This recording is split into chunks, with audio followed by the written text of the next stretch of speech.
All right, hey guys, what's up? It's Mike with Symbiosis here, and I want to introduce you to a very special project that we're calling Operation InSoak. It's in Cuero, Texas. It's a 1,000-acre ranch, and we are trying to prevent all surface runoff from leaving this property. We want to in-soak every single drop of water that falls on the property and then have it come out through seep springs into the creeks.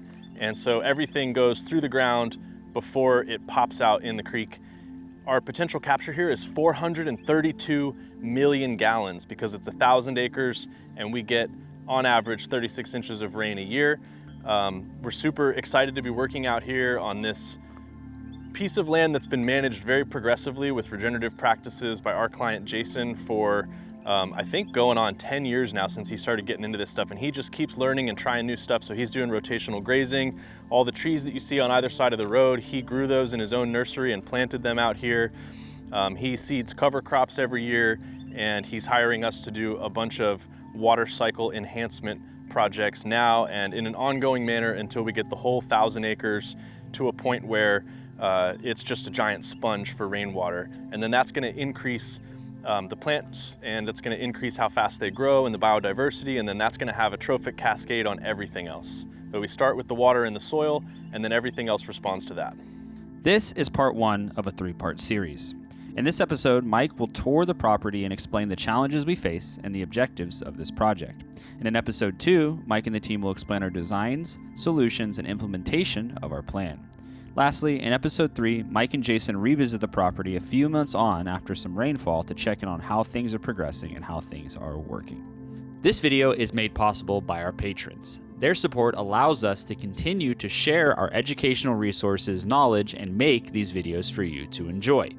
To get access to additional content from our projects, Q&A priority, and more, click the link below. So even though this property looks great now in springtime in 2025, it has had a very long history of challenges and more standard land management practices that don't tend to yield an increase in biodiversity. They yield over time a decrease. So for, I think, nearly 100 years, this place was in mostly just set stock grazing. They would just move the cattle to just a few really large paddocks, but very little moving of the cattle, and a lot of feeding of hay had to happen here. And in some cases, kind of maximizing the herd of cattle more for a commercial gain. And so before the rotational grazing and the cover crop seeding and even seeding of native grasses started to happen, this place was really down to a lot of bare sprots on the ground, not in soaking water very well, and it was just starting to get beat up by the cattle basically. So it's a really cool thing to see here now. We've got almost 100% ground cover.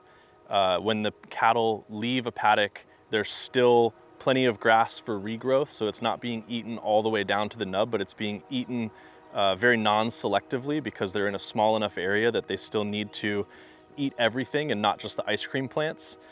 And then you see this immediate surge in regrowth. So we're down in the lowest point of this 1,000-acre ranch, and we're in the creek. And I just wanted to show you guys how over time erosion is bringing this creek bed lower and lower, and it's disconnecting this main water flow, which is also fed by neighboring properties from the floodplain. So when we get a big flood, it does rise above the banks and it spreads out into the fields significantly. But when it's only a low flow, it's so low compared to its natural floodplain that the surrounding area can't benefit as much from that water. And you can see here all of this exposed earth and these really steep walls is kind of what we want to see get turned around. We want to see the water closer to that flat point right there. But how do you do that? You don't want to just bring in a bunch of dirt and pour it in here. That's not efficient. That's not really environmentally going to give us very much benefit. So some of the ways that we're doing that are with one rock dams. It's a technique that we learned from the Quivira Coalition in New Mexico. Bill Zedike, really great erosion control expert and kind of soil building expert. And then we also want to take biomass that's growing here naturally, so brush and trees that will grow back after we cut them. And we want to start creating points where we can slow down the water and where we can get the water to naturally deposit the sediment that it's carrying, which is technically a pollutant. And so then we can start to build up these points where the water and the creek starts to fill itself in over time.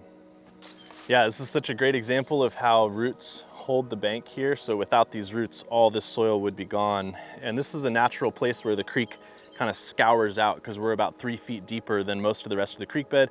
It also means it's a natural little pooling point and a place where sediment can get dropped. But without these roots here, this would probably just be expanded out and the creek would continue to grow deeper and become more and more disconnected from the floodplain. All right, so this is one of the one rock dams that we built in the creek. We're gonna be adding to these during Operation InSoak. This happened years ago. And so we got some large rocks and we got some smaller rocks and we used the large rocks to build this up, and then we placed the rocks so that the water would ramp up and over them and not create a scouring effect by water falling off the backside. And if you want to learn more about that, you can check out the Quivira Coalition. They've got a lot of great free documents to reference. But now, years later, we can see that the sediment from when it floods, and this is beautiful sandy loam, has filled up about 2 feet behind this, because this used to be about 3 feet tall, and it's going to continue to fill up until it gets all the way to the top, so you can add to these structures. But that's all perfect silty sediment right there. And then also there was nothing between these rocks. There were just open spaces, and so over time you can see the sediment is filling in those cracks, and so it's becoming a more effective barrier to water to slow it down and capture even more sediment. So with these features, you can continue to add to them after they fill themselves in. So we could make this wider and taller and just keep doing that, and everything behind it has now, the level of the creek has been raised up 2 feet. So this is just a little check dam down here in the creek, and we had some extra rock here, and so we use this 3 to 5 inch riprap or bull rock, depending on who you get it from, and we just piled it up here across the creek to slow down the water and to catch the debris. So you can see that already started to happen.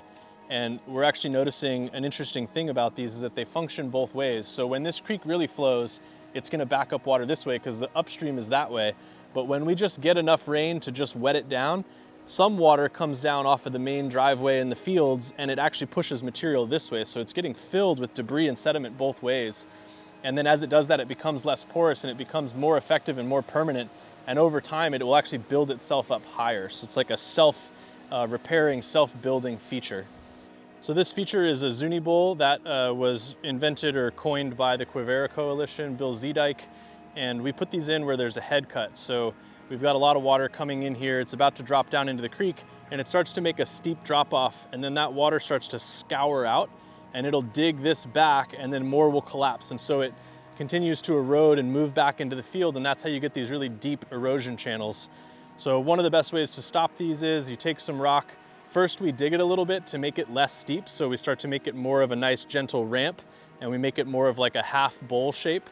And then we build up a little bit of a dam right here with rock and with a little bit of earth, and then we just armor that half bowl shape. And you can also build up a little bit of a rise right here, so when the water comes down, it's entering into sort of a bowl of rock, and that slows down the water. It drops the sediment, which then starts to fill in between the rocks, and it stops the erosion from traveling further up into the field. So we're standing in an existing ephemeral pond out here, and what that means is that this pond is not meant to hold water year-round. It's just meant to capture water and then infiltrate it into the ground. So when they built this, they didn't worry about going 12 feet or deeper, which is typically what you have to do to keep it from just evaporating off through our drought season in the summertime. And they didn't worry about lining it with clay or keying the dam wall with clay. So we're gonna do a lot more of these, and we're gonna do some earthworks that help bring water to this existing ephemeral pond because it doesn't fill up as often as it could. But I just wanted to point this out because I think a lot of people think, well, it's not worth building a pond if it's ephemeral. But you can do it for a lot less costs, and you can do it in different locations than you would be able to if it was a year-round pond or a stock tank for livestock to drink out of. And there's a lot of benefits to doing this. It becomes a biodiversity hub because plants that like to get occasionally flooded will start to grow here. It becomes a sediment trap, so water carrying sediment that normally would have carried that sediment off of your property and turn that into a water pollutant, and soil leaving your property, it's now being deposited somewhere. And one of the other benefits is you're charging up your local water table as well. So all of this water is like water in the bank for future extraction out of a well when you need to. So you're, instead of just pulling money out of the water bank account, you're now putting money/water back into that bank account. So there's two parts to Operation InSoak. One of them is on this big open area where we've got improved pasture. Originally it was row crops, and they did put in terraces, the CCC, back in like the 1950s or so, and then they transitioned from row crops to pasture. And at that point they tried to get nothing but coastal Bermuda to grow out here, and they were pretty successful. Right now, because the Bermuda is just breaking dormancy, you don't see it so much, but by the summertime you can have knee-high Bermuda grass out here. As you guys probably know if you watch our channel, Bermuda grass is not my favorite grass, but a lot of farmers like to grow it and have preferred pasture or improved pasture because that gives you a consistent hay product, and that's often what they're after. Also, Bermuda grass is just, you know, it can handle the heat and it doesn't need a lot of water, so I see why people do it. But we're trying to get more biodiversity growing out here. So instead of just having one kind of grass, we want to see a bunch of native grasses. We're also not trying to eradicate the Bermuda, but we want to grow more than just that. And it's very difficult because the Bermuda is so competitive and it's so fast to grow, and it spreads by rhizome and seed, and it can just outcompete other stuff. But you can see here, these lines are no-till seed drill lines. And so there's been cover crops, mostly cover crops that can compete with the Bermuda grass planted here, and then those cover crops improve the soil and they break up just this monocrop feature out here, and then that allows the seed bank of native grasses and seeds that are dropped by birds and brought in from even just the wind to start to express themselves. So we can go from a monocrop to biodiversity with really just the action of seeding cover crops with a no-till seed drill at the right time, which is usually the spring and the fall. So one of the things that can happen when you have only just a couple of trees out in a big wide open pasture like this is, the cows are going to come here for shade. And because they're going to hang out here so much and they're going to have manure hitting the ground and they're going to be urinating here, it can actually become too much nutrients for the trees. And if you don't spread out some shade for them or have a mobile shade structure, they can actually kill the trees and then they don't have any shade. Instead of only relying on trees, a lot of times the strategy is you create a mobile shade structure, and they sell these, or a lot of farmers just make them themselves, and you move that shade structure around to help so that you can spread this impact out. Because in small doses it's a great impact, it's extra nutrients for your pasture, but in high doses it'll actually create a place where nothing can grow. And so you do that, and then you can also start getting more trees established, so that you can just do it with something natural instead of a built thing that you have to move around with your tractor. All right, so this is a conservation terrace, and you see these all over Texas driving around. They were put in by the CCC back in the Depression era, and they were to stop erosion, mostly on row cropping fields. A lot more of Texas was in row crop at the time, but also on some ranches as well. These are different from the berms and swales that Symbiosis installs because they didn't put these exactly on contour to retain water with strategically placed spillways. They usually drain downhill, so they take the water and they drain it in a direction, sometimes towards a pond, but often just to the next creek or the next gully. And so what we're doing with these in Operation InSoak is we're actually going to come along and we're going to create little check dams in the swale, or the part that carries the water carrying ditch, to create ponds along this conservation terrace, so that water, instead of just draining off, is going to have a chance to settle and insoak every 20-30 feet or so. And these are really quick and easy to do. We can just do them with a skid steer. They really only take 5 or 10 minutes per structure. So it's one of the best things you can do if you have existing conservation terraces on the land that you're stewarding. All right, hey, thanks guys. Appreciate you watching. I hope you enjoyed it. And if you want to learn more about what we do, how we do it, why we do it, you can hop over to our website. There's tons of good articles. You can join our newsletter. You can follow us on YouTube, Instagram, and TikTok. We'd love to see you there and answer your questions. Thanks again. Enjoy.